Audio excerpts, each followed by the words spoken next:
तो आज की इस वीडियो में मैं आप सभी को पढ़ाने वाला हूं पृथ्वीराज चौहान, मोहम्मद गौरी और जयचंद्र के बारे में। तो इन तीनों के बारे में इस वीडियो में विस्तार से जानकारी देने वाला हूं आप सभी को। आप लोग वीडियो को पूरा देखना ताकि इसमें जो जानकारी दी गई है वो आपको अच्छी से समझ में आ जाए। तो चलिए इस वीडियो की शुरुआत करते हैं और पढ़ते हैं पृथ्वीराज चौहान, मोहम्मद गौरी और जयचंद्र के बारे में। तो सबसे पहले बात करते हैं गहड़वाल वंश के बारे में। अगर आपको गहड़वाल वंश के बारे में पूरी विस्तार से जानकारी चाहिए तो डिस्क्रिप्शन बॉक्स में प्लेलिस्ट की लिंक दी गई है, तो वहां से जाके आप वो वीडियो देख सकते हैं और गहड़वाल वंश के बारे में पूरी जानकारी हासिल कर सकते हैं। इस वीडियो में मैं केवल बेसिक जानकारी आपको देने वाला हूं गहड़वाल वंश के बारे में। और सबसे पहले यहां पे बात करते हैं ऐतिहासिक स्रोतों की। ऐतिहासिक स्रोतों में यहां पे सबसे पहले मैं बात करने वाला हूं अभिलेखों की। अभिलेख एकमात्र ऐसे प्रमाणित स्रोत होते हैं या कहें कि माने जाते हैं जो बहुत ही ज्यादा विश्वसनीय होते हैं, किसी भी राजा के हों। जो साहित्य होता है या कोई ग्रंथ है, तो ग्रंथ तो क्या होता है कि समय समय पर उसे लोग बदल देते हैं, तो उसमें जो जानकारी होती है वो विश्वसनीय कम होती है, लेकिन फिर भी ये विश्वसनीय उसे माना जाता है। तो यहां पर सबसे पहले मैं बात करने वाला हूं अभिलेखों की। गोविंद चंद्र। अब गोविंद चंद्र कौन थे? ये गहड़वाल वंश के पहले और स्वतंत्र शक्तिशाली राजा थे। ये आपको यहाँ पे ध्यान रखना है गोविंद चंद्र के बारे में। इनका देवरिया का एक लेख है, उससे भी जानकारी मिलती है इस वंश के बारे में। देवरिया कहाँ है? उत्तर प्रदेश में है, गोरखपुर के पास। ये आपको यहाँ पर ध्यान रखना है। सहेत महेत, ये आपको यहाँ पर ध्यान रखना है कि सहेत महेत को पहले कहा जाता था श्रावस्ती, और श्रावस्ती का जो प्राचीन नाम है वो है साउथी। ये आपको यहाँ पे और भी अच्छे से ध्यान रखना है, ये प्राचीन नाम है श्रावस्ती। श्रावस्ती जो नाम है वो बहुत बाद का है, बहुत बाद का है ये भी आपको यहाँ पे ध्यान रखना है। तो वहां जो जैतवन बिहार है, तो वहां एक लेख मिला था किसका? गोविंद चंद्र का। उससे भी गहड़वाल वंश के बारे में जानकारी मिलती है। कुमार देवी। कुमार देवी गोविंद चंद्र की रानी थी। इनका सारनाथ जो लेख है, इससे भी जानकारी मिलती है गहड़वाल वंश के बारे में। तो आपको ये कुमार देवी के बारे में याद रखना है क्योंकि इनके बारे में कई बार परीक्षाओं में भी पूछा गया है। चंद्रदेव द्वितीय, ये भी गहड़वाल वंश के राजा थे। इनका काशी का जो लेख है और कन्नौज का जो लेख है, उससे भी गहड़वाल वंश के बारे में जानकारी मिलती है। हरिचंद जो गहड़वाल वंश के राजा थे, इनका एक जौनपुर का लेख है, इससे भी गहड़वाल वंश के बारे में जानकारी मिलती है। वैसे अभिलेख तो बहुत सारे ऐसे हैं जिनसे गहड़वाल वंश के बारे में जानकारी मिलती है। जो महत्वपूर्ण थे उनकी मैंने यहाँ पे चर्चा की हुई है। अब बात कर लेते हैं थोड़ी साहित्य पर भी। मेरुतुंग का प्रबंध चिंतामणि ग्रंथ, ये भी बहुत महत्वपूर्ण है और इसमें भी गहड़वाल वंश के बारे में जानकारी मिलती है। लक्ष्मीधर का कृत कल्पत्रु ग्रंथ, इसको आपको याद रखना है। लक्ष्मीधर कौन थे? ये गोविंद चंद्र के एक मंत्री थे और इन्होंने कृत कल्पत्रु नामक ग्रंथ की रचना की थी। ये आपको यहाँ पर विशेष तौर पे इसको याद रखना है। कृत कल्पत्रु ग्रंथ में भी गहड़वाल वंश के बारे में जानकारी दी गई है। हसन निजामी के लेख। हसन निजामी ने ताज उल मासिर एक ग्रंथ लिखा था फारसी भाषा में। इसमें भी गहड़वाल वंश के बारे में थोड़ी सी जानकारी मिलती है, तो ये भी बहुत ही महत्वपूर्ण स्रोत माना जाता है। चंद्रबरदाई का पृथ्वीराज रासो, ये बहुत ही प्रसिद्ध है, इसके बारे में आप लोगों ने जरूर सुना होगा। तो साहित्य में जो प्रमुख थे, वैसे तो बहुत सारे ग्रंथ हैं जिनमें जानकारी मिलती है, लेकिन जो प्रमुख थे और जिन्हें याद रखना आसान है, मैंने उनकी यहाँ पे चर्चा की हुई है। तो यहाँ पे बात करते हैं जयचंद्र के बारे में, क्योंकि इस वीडियो में मैं केवल जयचंद्र की ही चर्चा करने वाला हूं। जयचंद्र विजय चंद्र के पुत्र तथा उत्तराधिकारी थे। विजय चंद्र किसके बेटे थे? गोविंद चंद्र के बेटे थे। और इनका जो शासन काल था जयचंद्र का, वो ऐसा माना जाता है कि 1170 से 1294 के मध्य में था। कुछ इतिहासकारों ने 1175 भी लिखा हुआ है, तो यहां ये संभवता है, निश्चित नहीं है, लेकिन अधिकतर जो इतिहासकार हैं वो 1170 से 1194 के मध्य का जो शासनकाल है वही मानते हैं। जयचंद्र के शासनकाल की जो जानकारी है वो मेरुतुंग के प्रबंध चिंतामणि ग्रंथ हसन निजामी के लेख, हसन निजामी ने एक ग्रंथ लिखा था ताज उल मासिर, उसकी मैं बात कर रहा हूं, और चंद्रबरदाई के पृथ्वी राज रासों में मिलती है। वैसे तो जयचंद के बारे में अन्य ग्रंथों में भी जानकारी मिलती है, लेकिन यहाँ पे जो प्रमुख हैं मैंने उन्हीं की चर्चा की है। जयचंद्र के दीक्षा गुरु प्रसिद्ध बौद्ध विद्वान जगत मित्रानंद, जो मित्र योगी के नाम से भी प्रसिद्ध थे, वो दीक्षा गुरु थे किसके? जयचंद्र के। जयचंद्र के सेनापति धनुआ को माना जाता है, जो तेली समाज से संबंधित थे। यहां पे आपको ध्यान रखना है, इसी कारण ये राठौर वंश के नाम से भी जाना जाता है। ये भी बहुत बार एक चर्चा का विषय रहा है। कभी कभी गहड़वाल वंश की जगह इसे राठौर वंश के नाम से भी जाना जाता है। जयचंद्र को गहड़वाल वंश का अंतिम यानी कि आखिरी शक्तिशाली राजा माना जाता है, क्योंकि जयचंद्र के बाद गहड़वाल वंश में कोई भी शक्तिशाली राजा नहीं हुआ था। जयचंद्र और पृथ्वीराज चौहान की जो दुश्मनी थी, उसका जो प्रमुख कारण था वो दिल्ली की सत्ता थी। दिल्ली की सत्ता इसका सबसे प्रमुख कारण माना जाता है। उस समय क्या है कि हर राजा ये चाहता था कि दिल्ली पे हमारा कब्जा हो। पृथ्वीराज चौहान के दरबारी कवि चंद्रबरदाई ने अपने पृथ्वीराज रासों में ऐसा लिखा हुआ है कि संयोगता हरण की उन्होंने बात कही है इसमें, जो बिल्कुल ही निराधार है। इसका कोई आधार ही नहीं है, क्योंकि मेरुतुंग के प्रबंध चिंतामणि ग्रंथ और हरिचंद के जौनपुर लेख चंदावर युद्ध का वर्णन करने वाले हसन निजामी, जिन्होंने ताजुल मासिर में जयचंद्र के बारे में चर्चा की है, लेकिन जयचंद्र की किसी भी पुत्री संयोगता के बारे में उन्होंने चर्चा नहीं की है। न तो चिंतामणि ग्रंथ में की गई है, न जौनपुर लेख में की गई है, और न ही हसन निजामी ने अपने ताजुल मासिर ग्रंथ में इसकी चर्चा की है। कुछ इतिहासकार ऐसा भी लिखते हैं कि जयचंद्र और पृथ्वीराज चौहान मौसेरे भाई थे।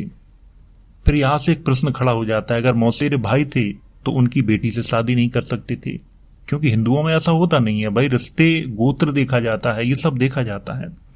तो यहां से काफी सारे प्रश्न हैं और ये एक बहुत बड़ा विवाद का विषय है। इस पर मैं ज्यादा चर्चा नहीं करूंगा, क्योंकि लोगों के अंदर बड़ी ही भ्रांतियां हैं इसके संबंध में।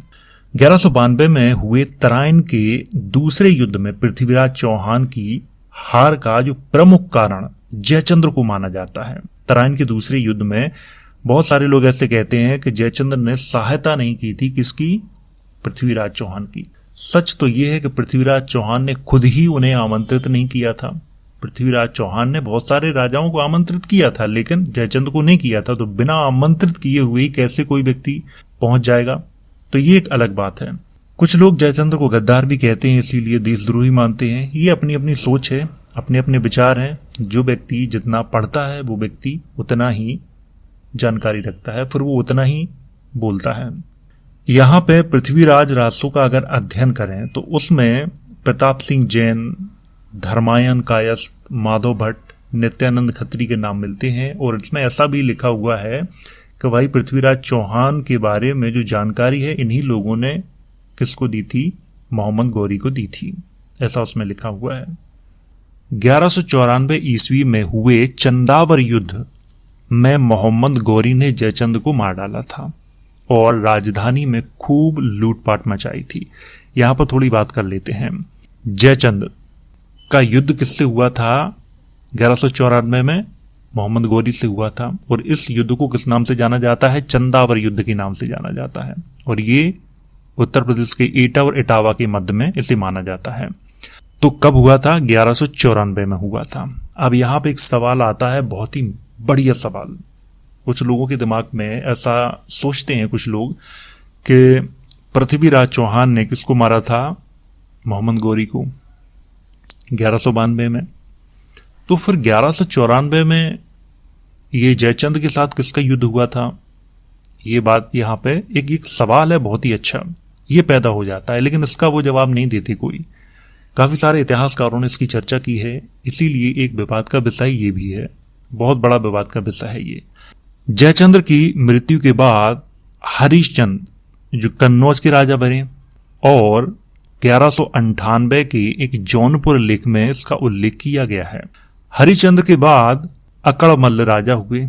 12वीं सदी के अंत में क्या किया था कि कन्नौज को तुर्की साम्राज्य का हिस्सा बना लिया गया था और गहड़वाल वंश समाप्त हो गया था। तो इनकी कहां पर राजधानी थी?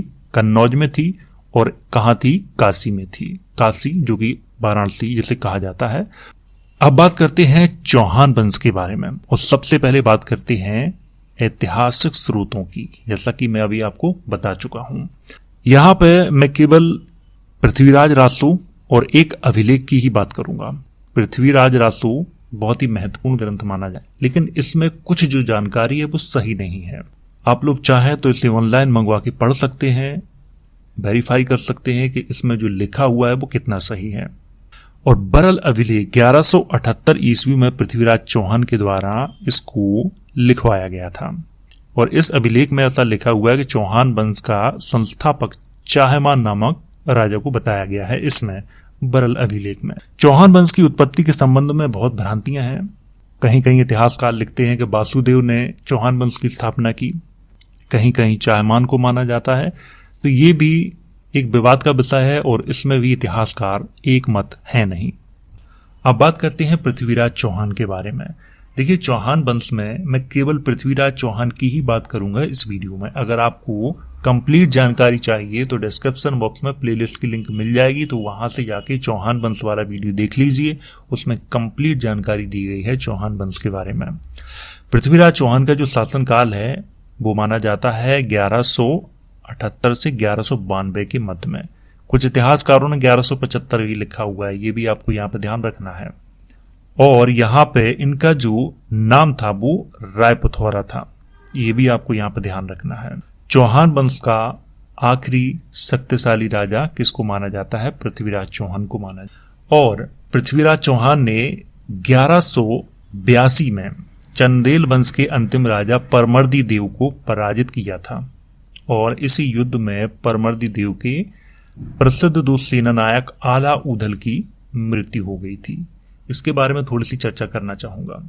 अभी मूवी आई थी सम्राट पृथ्वीराज, उसमें आला ऊधल की जो घटना है उसका कोई भी जिक्र नहीं किया गया है। और यहाँ पे थोड़ी मैं आपको बताना चाहूंगा कि आला ऊधल की मृत्यु भले ही हुई थी, ये बात सही है, पृथ्वीराज चौहान से युद्ध करने के दौरान, लेकिन आला ऊधल ने कई बार पृथ्वीराज चौहान को युद्धों में हराया था।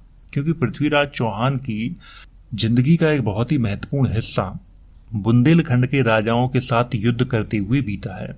उस दौरान उन्होंने कई युद्ध किए बुंदेलखंड के राजाओं के, जिसमें कई में उन्हें पराजय का सामना करना पड़ा और कई में उनकी जीत भी हुई पृथ्वीराज चौहान। तो यहाँ पे आपको ये भी याद रखना है, आला खंड में इसके बारे में आपको डिटेल से जानकारी मिल जाएगी। और अगर आपको जानकारी चाहिए तो कभी भी आप बुंदेलखंड जाएं तो बुंदेलखंड में बच्चा बच्चा जानता है आला ऊधल के बारे में, वहां के लोकगीतों में इनकी चर्चा होती है। पृथ्वीराज चौहान के दरबारी जो कवि थे चंद्रप्रदायी, जिन्होंने पृथ्वीराज चौहान के जीवन पर आधारित जो ग्रंथ लिखा था जिसका नाम है पृथ्वीराज रासो। तो यहाँ पे पृथ्वीराज रासो में पृथ्वीराज चौहान के शासनकाल की जानकारी मिलती है। 1192 में तराइन का दूसरा युद्ध हुआ और ये युद्ध किस किस के मध्य में हुआ था? पृथ्वीराज चौहान और मोहम्मद गौरी के मध्य में हुआ था। इसमें पृथ्वीराज चौहान की हार हो गई थी और उन्हें बंदी बना लिया गया। यहाँ पे कुछ इतिहासकार लिखते हैं कि बंदी बनाने के बाद उनकी हत्या कर दी गई थी। कुछ इतिहासकार लिखते हैं कि बंदी बना के उनको अफगानिस्तान ले जाया गया था। यहाँ पे इतिहासकार एक मत नहीं है, दो भागों में बटे हुए हैं। तो ये कह पाना बहुत मुश्किल है कि कौन सा इतिहासकार सच बोल रहा है और कौन सा इतिहासकार झूठ बोल रहा है। अब बात करते हैं मोहम्मद गौरी के बारे में। देखिए, मोहम्मद गौरी के बारे में अगर आपको डिटेल से जानकारी चाहिए तो प्लेलिस्ट की लिंक है वो डिस्क्रिप्शन बॉक्स में दी गई है, तो वहां से जाके देख सकते हो। वीडियो कंप्लीट है, वो जानकारी आपको वहां पे मिल जाएगी। यहां पर मैं केवल बेसिक जानकारी देने वाला हूं मोहम्मद गौरी के बारे में। सबसे पहले बात करते हैं ऐतिहासिक तथ्यों की। तबकात-ए-नासिरी ये बहुत ही महत्वपूर्ण ग्रंथ है। तबकात-ए-नासिरी की रचना मिनहाज उस सिराज के द्वारा फारसी भाषा में की गई थी। उसमें मोहम्मद गौरी की भारत विजय से संबंधित महत्वपूर्ण जानकारियां प्रदान की गई हैं। किसमें?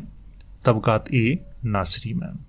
दूसरा जो ग्रंथ है वो है पृथ्वीराज रासो। पृथ्वीराज रासो की रचना मैंने आपको बताया था कि चंद्रवरदाई ने की थी, जो पृथ्वीराज चौहान के दरबारी कवि थे।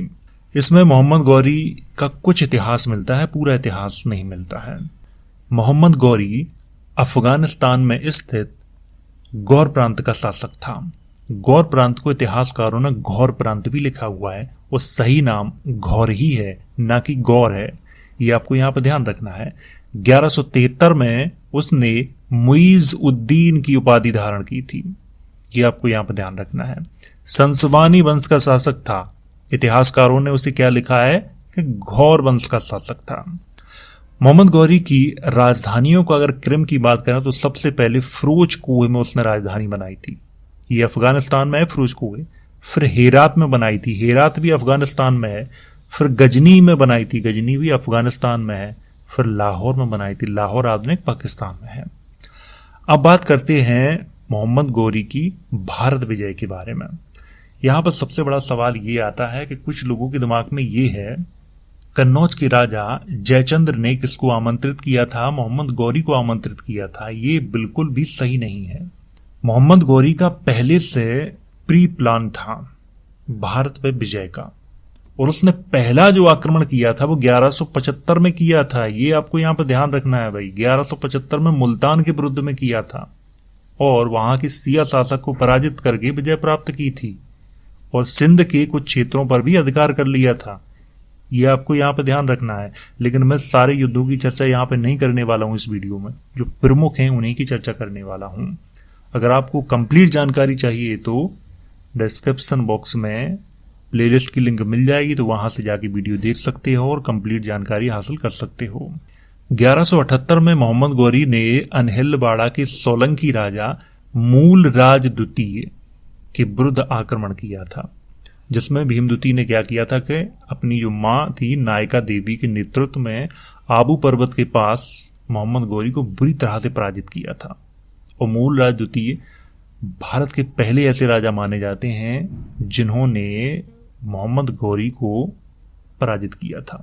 ये एक बहुत ही अच्छा प्रश्न है, इसको आपको याद रखना चाहिए। 1191 में तराइन का प्रथम युद्ध हुआ और मोहम्मद गौरी और पृथ्वीराज चौहान के मध्य में हुआ था, जिसमें पृथ्वीराज चौहान ने मोहम्मद गौरी को बुरी तरह पराजित करके खदेड़ दिया था। तराइन के प्रथम युद्ध में पराजित होने के बाद मोहम्मद गौरी ने क्या किया था कि अपने सेना नायकों सहित 1 वर्ष तक युद्ध कौशल का प्रशिक्षण किया था, क्योंकि बहुत बुरी पराजय हुई थी, बहुत बुरी बेइज्जती हुई थी, तो उसे बदला लेना था। तो 1 वर्ष तक उसने क्या किया था कि युद्ध का प्रशिक्षण किया था। 1192 में तराइन का दूसरा युद्ध हुआ और ये युद्ध मोहम्मद गौरी और पृथ्वीराज चौहान के मध्य में हुआ था। इसमें पृथ्वीराज चौहान के साथ गोविंद राय थे, खांडे राय थे, बदमसा रावल थे। मोहम्मद गौरी के साथ खारबाग, इलाह, खरमेल, मुकलबा, कुतुबुद्दीन ऐबक, कुबाचा, ताजुद्दीन यल्दोज आदि थे। दोनों सेनाओं के मध्य युद्ध हुआ और इसमें मोहम्मद गौरी की सेना क्या है कि पहले से प्रशिक्षित थी और उसकी जीत हो गई थी। ऐसा माना जाता है कि पृथ्वीराज चौहान को हरियाणा के सिरसा के निकट उन्हें बंदी बना लिया गया था, और यहां से बंदी बना के कुछ इतिहासकार ऐसा मानते हैं कि उनकी हत्या कर दी गई थी। कुछ इतिहासकार ऐसा मानते हैं कि उनको बंदी बना के अफगानिस्तान ले जाया गया था। इसके बाद पृथ्वीराज चौहान के साथ क्या हुआ इस संबंध में इतिहासकार एक मत तो है नहीं, तो इसलिए हम अपनी तरफ से कोई प्रतिक्रिया नहीं दे सकते।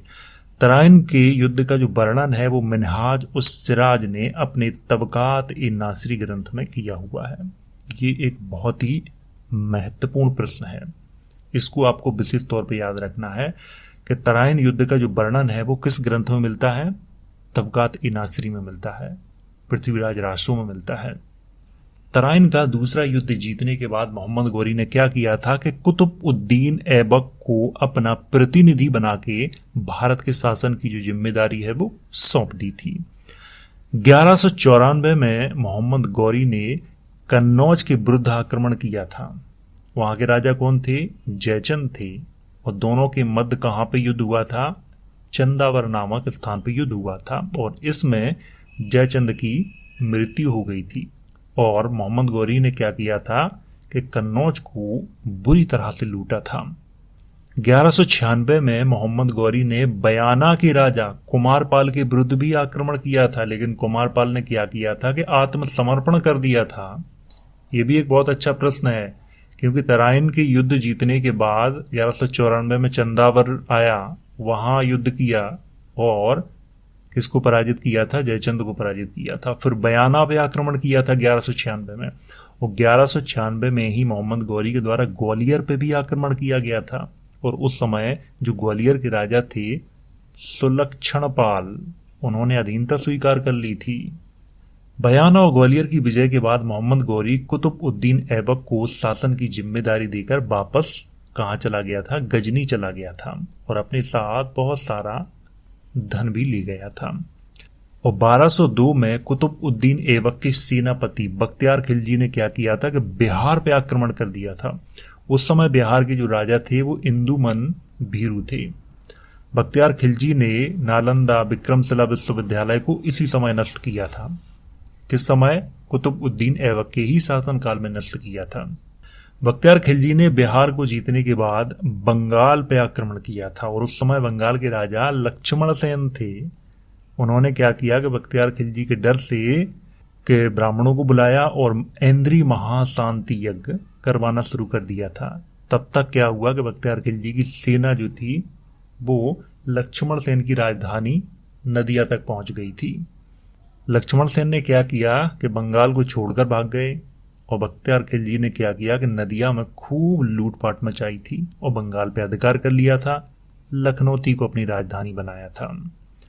1206 में मोहम्मद गौरी ने अपना अंतिम जो आक्रमण है वो पंजाब की खोखर जाति जो कि राजपूत थे उनके विरुद्ध में किया था, जिसमें मोहम्मद गौरी के द्वारा खोखरों का बुरी तरह से दमन किया गया था। यहाँ पे याद रखना है, बुरी तरह तो दमन किया गया था, लेकिन खोखरों ने भी ठान लिया था कि इनको जिंदा नहीं छोड़ेंगे किसी भी हालत में। अब बात करते हैं मोहम्मद गौरी की मृत्यु पर, जो कि बहुत ही महत्वपूर्ण है। खोखरों का दमन करने के बाद मोहम्मद गौरी वापस गजनी जा रहा था, परंतु सिंधु नदी के किनारे दमियक नामक स्थान पर 15 मार्च 1206 को नमाज पढ़ने के दौरान खोखर जाति के एक सरदार ने उसकी हत्या कर दी थी। यही इतिहास में लिखा हुआ है। मोहम्मद गौरी की मृत्यु के बाद कुतुब-उद-दीन ऐबक ने दिल्ली में गुलाम वंश की स्थापना कर अपना शासन शुरू कर दिया था।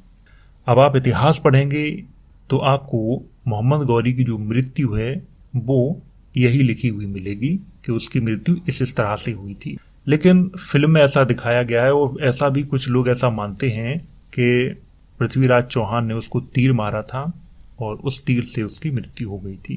अब इसमें कौन सच बोल रहा है कौन झूठ बोल रहा है इसकी पुष्टि मैं नहीं कर सकता। तो भाई जो इतिहास में लिखा है, जो किताबों में हमने अब तक पढ़ा है, वो मैं आपको बता चुका हूं। अब वो सही है कि नहीं है वो आपके ऊपर निर्भर करता है, क्योंकि मैं ऐसा मानता हूं कि जो व्यक्ति जितना अध्ययन करता है वो व्यक्ति उतनी ही सोच रखता है। जो व्यक्ति अध्ययन नहीं करता है वो व्यक्ति ज्यादा सोचता नहीं है, वो क्या करता है कि आसपास की सुनी हुई बातों पे यकीन करता है। तो वीडियो अगर अच्छा लगा हो तो इसे लाइक करें, शेयर करें। वीडियो देखने के लिए धन्यवाद।